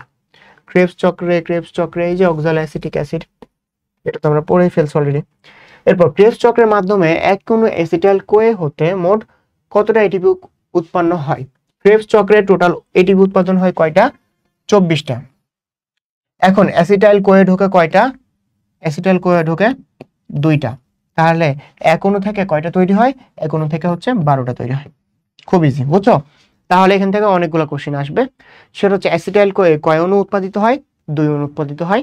তাহলে একটা অ্যাসিটাইল কোয়ে থেকে কয়টা এটিপি উৎপাদিত হয়? 12টা এটিপি উৎপাদিত হয়। এরপরে তোমার তোমার হচ্ছে পুরো ক্রেবস চক্রে কয়টা এটিপি উৎপাদিত হয়? 12 + 12 24টা এটিপি উৎপাদিত হয়। তাহলে এক অণু বলছে, তাহলে কয়টা? 12টা। এখন দেখো কি বলছে, শ্বসনে অক্সিজেনের উপস্থিতিতে এটিপি থেকে এটিপি উৎপাদিত হওয়ার প্রক্রিয়াকে কি বলে? আচ্ছা, এডিপির সাথে ফসফেট যোগ হয়ে তো এটিপি তৈরি হয়, তাই না? এটা মনে করে এডিপি, এর সাথে ইনঅর্গানিক ফসফেট যোগ হলো, দিয়ে কি কি উৎপাদিত হবে? এটিপি উৎপাদিত হবে। এই প্রক্রিয়াকে কি বলে? ফসফোরাইলেশন। কিন্তু এটা কিসের উপস্থিতিতে হইতেছে? অক্সিজেনের উপস্থিতি হইতেছে, এই জন্য এটার নাম কি দেওয়া হয়েছে? Oxidative phosphorylation. কোন ধাপে NADPH2 জারিত হয়? এটা কিন্তু তোমার রিলেটেড কোশ্চেন পড়ানোর সময় বলে ফেলছে, তাই না? ইলেকট্রন প্রবাহ তন্ত্র। ইলেকট্রন প্রবাহ তন্ত্র কোথায় সংগঠিত হয়? মাইটোকন্ড্রিয়াতে সংগঠিত হয়। মাইটোকন্ড্রিয়া। আচ্ছা, এখন মাইটোকন্ড্রিয়াতে তোমার NADPH2 জারিত হয়ে ইলেকট্রন প্রবাহতন্ত্রের মাধ্যমে এটিপি উৎপাদিত হইতেছে। আর মাইটোকন্ড্রিয়া না থাকলে কিন্তু NADPH2 এটার কোনো কাজের দিত না। যেটা আসলে আদিকোষে হয়, তাদের গ্লাইকোলাইসিসে NADPH2 উৎপাদিত হয় ঠিকই, কিন্তু তাদের তো আর ইলেকট্রন প্রবাহতন্ত্র হয় না, কারণ মাইটোকন্ড্রিয়া নাই। এই জন্য কি হয়? এই জন্য NADPH2 আর কাজে আসে না, বুঝছো? এই জন্য মাইটোকন্ড্রিয়া কিন্তু অনেক ইম্পর্টেন্ট একটা অর্গানেলি, তাই না? আচ্ছা, পাওয়ার হাউস এমনিতে আর বলা হয় না। অক্সিডেটিভ ফসফোরাইলেশনে কি উৎপন্ন হয়? অক্সিডেটিভ ফসফোরাইলেশনে দেখো কি বলছে, এডিপি সাথে ইনঅর্গানিক ফসফেট ইলেকট্রন মিলে কি তৈরি করে? এটিপি তৈরি করে, এটাই তো। আর বাকিগুলো দেখো, NADPH2 থেকে কয়টা এটিপি তৈরি হবে? 3টা এটিপি তৈরি হবে। কিন্তু গ্লাইকোলাইসিসে যে আমরা দেখছিলাম, ওটা যে 2টা ছিল, ওটা কিসের জন্য ছিল? কারণ 3টাই কিন্তু ওখানে উৎপাদিত হয়েছে, কিন্তু একটা ইউজ হয়ে গেছে। ইউজ হয়ে যাওয়ার কারণে ওটা আমরা মাইনাস করছি, কিন্তু উৎপাদিত কিন্তু 3টাই হয়। আর FADH2 থেকে কয়টা হবে? 2টা হবে, তার মানে এটাও ভুল। আচ্ছা, এরপর আসো, শ্বসনের কোন ধাপে অক্সিজেন ব্যবহৃত হয়? অক্সিজেন ব্যবহৃত হয় যে লাস্ট ইলেকট্রন ট্রান্সপোর্ট তন্ত্র, এখানে তোমার কি হয়? অক্সিজেন ব্যবহৃত হয়। এরপরে বাকি ওই NADPH2, তারপর FADH2, GTP এগুলো থেকে তোমার GDP এগুলো থেকে তোমার এটিপি উৎপাদিত হয়, মানে GTP থেকে এটিপি উৎপাদিত হয়। কোনটা বায়োলজিক্যাল কয়েন? এটিপি, এটা আমরা করছি। এরপর আসে আমরা, নিচের কোনটি জৈব মুদ্রা? আবার একই প্রশ্ন, এটিপি। আচ্ছা, এটাকে কি বলছে? এটিপি ক্যালকুলেশন করতে বলছে, তাই না? দেখো, এটার সাথে কত গুণ দিব আমরা? 3 গুণ দিব, তাই না? একটা NADH2 থেকে 3টা এটিপি তৈরি হয়, তাহলে 3 × 6 = 18। আর FADH2 থেকে 2টা, তাহলে 2 × 2 = 4। একটা জিপিটি থেকে একটা এটিপি, একটা জিটিপি হবে আসলে, জিটিপি, বুঝছো? এখান থেকে একটা এটিপি উৎপাদিত হয়। তাহলে এখানে 2 × 1। তাহলে যদি আমরা ক্যালকুলেশন করি, 3 × 6 = 18, 18 আর 4 = 22, 22 আর 2 কত? 24। এই যে দেখো 24, খুবই ইজি। আচ্ছা, ওগুলা কিন্তু এই কোশ্চেনগুলোর অ্যান্সার কিন্তু খুব তাড়াতাড়ি করতেছে। ইজি মানে কি সবাই পারবে। এখন তুমি যদি এটা কোনোভাবে ভুল করে ফেলো ক্যালকুলেশনে, তাহলে তোমার ভুল হবে, এবং এটা কি করবে তোমার, এটা ইজি কোশ্চেন না পারলে চান্স হবে না, ঠিক আছে? যদি কঠিন কোশ্চেন না পারো তাহলে সমস্যা নাই, কিন্তু ইজি কোশ্চেন না পারলে চান্স হবে না। ক্রেবস চক্রে, আচ্ছা এটা তো আবার ক্যালকুলেশন বলছে, তাহলে 3 × 6 = 18, 19 আর একে, আচ্ছা 3 3 × 9, 9টা, এখানে 2টা, 9 10 11 আর এখানে একটা, তাহলে কয়টা হবে? 12টা, বুঝছো? আচ্ছা, সবাত শ্বসনে এক অণু গ্লুকোজ জারিত হয়ে কয়টি এটিপি উৎপন্ন হয়? কয়টা উৎপন্ন হয়? 36টা, বুঝছো? আচ্ছা, এখন কথা হচ্ছে ভাইয়া, এখন আমি কি তাহলে কোন ধাপে, মানে এখন তুমি যদি টোটালটা মুখস্থ না রাখো, কোন ধাপে কয়টা হয় এটা কি তুমি বের করতে পারবা? হুম, এটা কি তুমি যদি মানে ইনস্ট্যান্ট বের করতে যাও তাহলে কি সম্ভব? হ্যাঁ, তাহলে কিন্তু সম্ভব না, তোমার কাছে এত টাইমটা অনেক লিমিটেড। তার মানে তোমাকে কিছু কোশ্চেন একদম খুচরা মুখস্থ জানতে হবে, বুঝছো? তাহলে কি কি মুখস্থ জানতে হবে? তোমার হচ্ছে গ্লাইকোলাইসিসে কয়টা এটিপি উৎপাদিত হইতেছে, তারপরে তোমার হচ্ছে ক্রেবস চক্রের মাধ্যমে কয়টা? 12টা। মানে টোটাল হচ্ছে 24টা। এক অণু হচ্ছে অ্যাসিটাইল কোয়ে থেকে তোমার উৎপাদিত হয় 12টা। 12 দুগুণী কত, 12 দুগুণী হচ্ছে 24, তাই না? ক্রেবস চক্রে তাহলে টোটাল কয়টা, 24টা। এরপর ক্রেবস চক্র গেল, গ্লাইকোলাইসিস গেল, অ্যাজ আ হোল টোটাল কয়টা, 36টা। এরপরে 36টার মধ্যে সাবস্ট্রেট লেভেলে তার মানে কি গ্লাইকোলাইসিসে কয়টা উৎপাদিত হয়েছে, 4টা। আর বাকি যে 32টা কোথায় উৎপাদিত হয়েছে, ইলেকট্রন ট্রান্সপোর্ট চেনে বা ইটিসিতে উৎপাদিত হয়েছে 32টা। আর এই যে 4টা দেখতেছো, এই 4টা কোথায়, এই 4টা উৎপাদিত হয়েছে গ্লাইকোলাইসিসেই। মানে কি এই যে 32টা এটিপি দেখতেছো উৎপাদিত হয়েছে, এই যে NADH2 FADH2 GTP, এগুলা তো তোমার সাথে সাথে এটিপি উৎপাদন করতে পারে না, এটা তোমার যখন ইলেকট্রন প্রবাহ তন্ত্রে আসে তখন এটিপি উৎপাদিত করতে পারে, তাই না? এই জন্য এখানে কত, 32। এরপর আমরা দেখি গ্লাইকোলাইসিসের সময় কয়টা এটিপি পাওয়া যায়। কয়টা, হ্যাঁ পাওয়া যায় কয়টা, 3টা। কিন্তু নেট উৎপাদিত হয় কয়টা, 2টা। কেন, কারণ একটা খরচ হয়ে যায়, বুঝছো? এটা কিন্তু পড়াইছি। আচ্ছা, মানে আমরা মাইনাস করছিলাম কেন, তখন মাইনাস করছিলাম কারণ একটা ইউজ হয়, এই জন্য একটা মাইনাস করে আমরা হিসাব করছিলাম, কিন্তু পাওয়া তো যায় 3টাই, তাই না? পাওয়া যায় 3টাই। এরপর দেখো অবাধ শোষণে গ্লুকোজ ভেঙে কি উৎপাদিত হয়, এটা হচ্ছে ইথাইল অ্যালকোহল এবং কার্বন ডাইঅক্সাইড। আর এখানে ফার্মেন্টেশনের সাথে এটা সম্পর্কযুক্ত, তাই না? ফার্মেন্টেশন বা গাজন পদ্ধতিতেও ইথাইল অ্যালকোহল, কার্বন ডাইঅক্সাইড এগুলো উৎপাদিত হয়। কোন এনজাইম এটাতে সাহায্য করে, জাইমেজ এনজাইম, জাইমেজ, বুঝছো? আচ্ছা, এরপরে আসি আমরা অবাধ শ্বসনে এক অণু গ্লুকোজ থেকে কত অণু এটিপি তৈরি হয়। আচ্ছা, অবাধ শ্বসনে তাহলে কি NADPH2 যেটা, ওটা কোনো ইউজে আসে না, তাই না? ওটা কোনো কাজে লাগে না। তাহলে তাহলে তোমার যে এটিপি তাহলে কয়টা উৎপাদিত হবে, দেখবে যে সুন্দর করে +2 দেওয়া আছে, মানে 2টা এটিপি উৎপাদিত হয়। কেমনে, 4, 2টা ইউজ হয়, কয়টা, 2টা, ঠিক আছে? আচ্ছা, এই যে দেখো 2। কার্বোহাইড্রেট থেকে ল্যাকটিক অ্যাসিড উৎপন্ন হয় কোন প্রক্রিয়ায়, ল্যাকটিক অ্যাসিড উৎপন্ন হয় যে অবাধ শ্বসন প্রক্রিয়ায়। এরপর আসি আমরা ফার্মেন্টেশনের ক্ষেত্রে কোন উক্তিটি সঠিক, এটা কোষের মধ্যে কোন উক্তিটি সত্য। ফার্মেন্টেশন কি কোষের মধ্যে হয় না, ফার্মেন্টেশন কোষের বাইরে হয়, তাই না? ওই যে ভাত পচায় রেখে তারপর ওখান থেকে তোমার তৈরি করা, অ্যালকোহল বা ইথাইল অ্যালকোহল তৈরি করা, তাই না? তারপর হচ্ছে জলীয় মাধ্যমে ঘটে না, জলীয় মাধ্যমে তো ঘটে, ওখানে তো পানি তো দেওয়াই হয়, তাই না?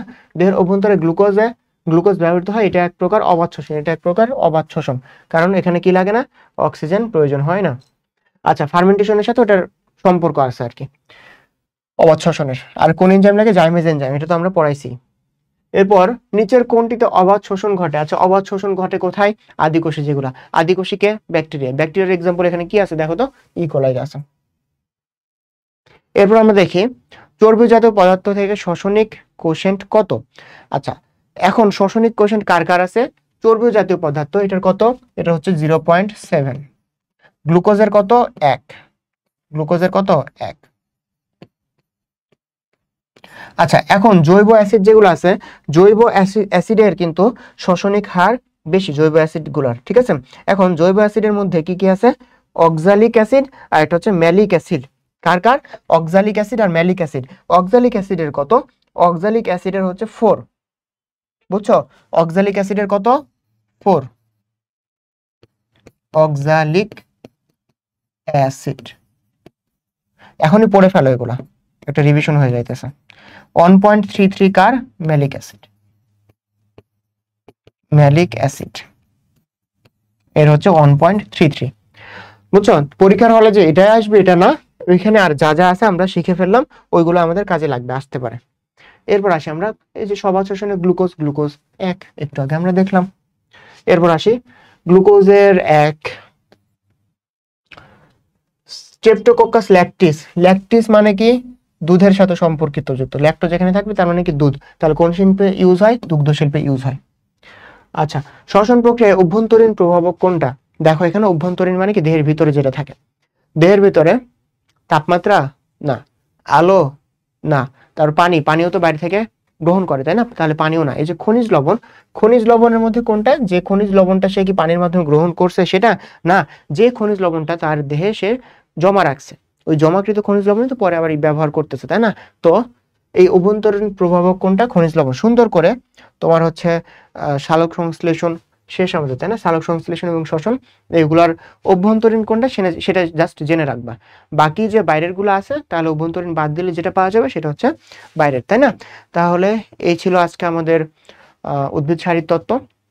আমরা মোটামুটি অনেকগুলো কোশ্চেন সলভ করছি, 116টা স্লাইড হয়ে গেছে, মানে 116টা কোশ্চেন সলভ করছি, ঠিক আছে? তাহলে অনেক টাইপ আমরা কোশ্চেন সলভ করছি, এবং তোমরা বুঝছো যে যে পোর্শন থেকে একটা কোশ্চেন আসে সেটা আসলে ইম্পর্টেন্ট, ওখানকার আশেপাশের আরো কোশ্চেন আমাদের পড়ে নিতে হবে, এক্সট্রা ইনফো পড়ে নিতে হবে, এটা আমরা ক্লাস থেকে শিখছি। কারণ ওইটা যে সরাসরি আসবে এমন না। আর আমি বারবার বলি, এইচএসসির যে এমসিকিউ গুলো, এগুলো হচ্ছে সব 3 স্টার কোশ্চেন, এবং এগুলো পরীক্ষার জন্য অনেক important, both HSC and admission. So আল্লাহ হাফেজ।